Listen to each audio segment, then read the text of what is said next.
Iowa's small towns dot the rural landscape, bringing bustling beauty to the farm fields that surround them. You've probably visited a few of them, maybe hundreds or even thousands. What about all of them? Let us introduce you to one Iowan that you might soon see coming by your own house. Words connect us. They left the town as fast as they could and always tried to stay 1 foot ahead of the laws. To the world that surrounds us. Try to find that hidden gem. Each word feels like a connected step to the pavement. Tyler Sullivan draws up a running route similar to how he writes a poem. It's mostly the outsides of town. Feeling each word, each step, in each town, with no starting line, no starting gun, just a tap of the watch. And he's off, a 7-mile spring morning journey in Perry. You just never know what you're going to find. Yes, I can look at the Google Maps and I can see, okay, they have a church, they have this, but just open your eyes. You never know what you're going to find. Never knew that he'd be pounding the pavement in Perry. We're going to take this little alley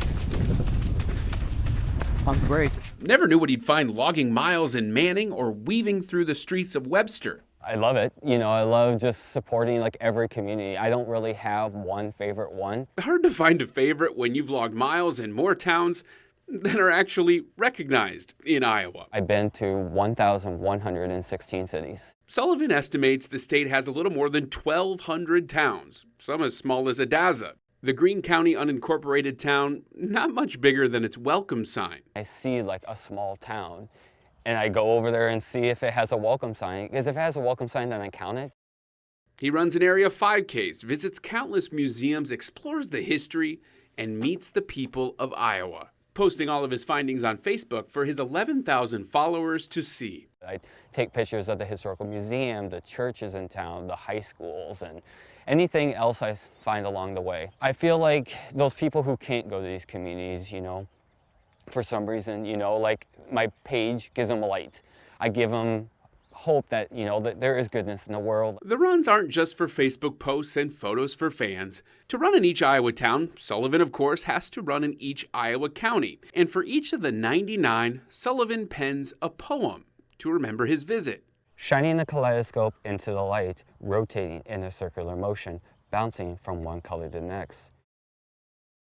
Reds to blues, back to reds. Oh, look, green, my favorite color. Dallas County's poem about the shootout between Bonnie and Clyde's Barrow Gang and police in Dexfield Park, just north of Dexter. Someone found them, and it ended deadly. Some of the gang members were shot and killed. Now etched in just a stone memory, part of history happened here. You may want to know more about Bonnie and Clyde. What a remarkable story in itself. As Sullivan logs more miles in Dallas County and across the state, he hopes his journey inspires Iowans to explore more. We all have a smartphone these days. We all should check out to see what's special because you grew up here. And from there, just visit more of your county. Every county has something special, and you don't have to go far. His run ends about the same way as it begins. No cheering section and no finish line. Come on, 300 meters. On this day, a rainy lap does the trick. Because here, the journey is the goal, just like the words that connect us to a poem.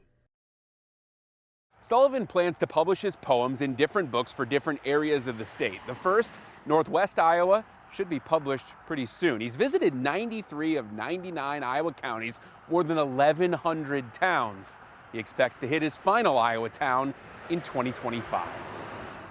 Remember the Iowa carpenter who paid the full college bill for 33 Iowa students? Kira sure does. People don't do this, but Dale did. We're catching back up with some of our favorites, the next chapters in the lives of characters we've met over the last decade. This is Iowa.